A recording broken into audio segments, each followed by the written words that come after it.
jàng alquran ba mën ko liiral sa bopp doo génn sa kër doo ci fay dara mën na nekk. vidéo bi boo ko partagé keneen jaaree ci jàng alquran ba mën ko liiral boppam jàppal ne yaa ko yóbbu daara yiw woowu nag yàlla rek moo ko xam. man maa leen koy defal muy am chaque dimanche bii di ñëw 26 octobre à partir de 21h Sénégal lay doon 23h France 17h Montréal bu jàllee daañu wàcc heure yi. mu ngi am live ci sama compte TikTok bi di Ben Assane 221. ñi nga xam ne nii dafa am ay cours yoo xam ne dañu ko raté demal ci sama bio TikTok di nga gis foofu lien bi lay yóbbu ci YouTube bi wala nga dem YouTube nga bind Al Kalam Academy di nga gis chaîne bi nga abonné si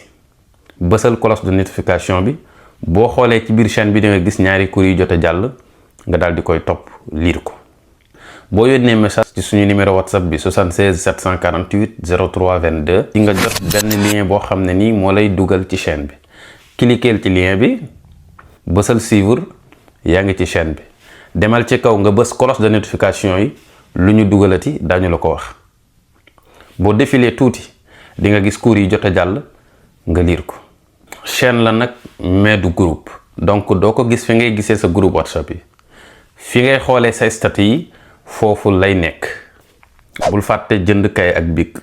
di nga jàngal sa bopp alquran man ko liiral sa bopp man ko bind te doo ci fay dara doo génn sa kër incha allah.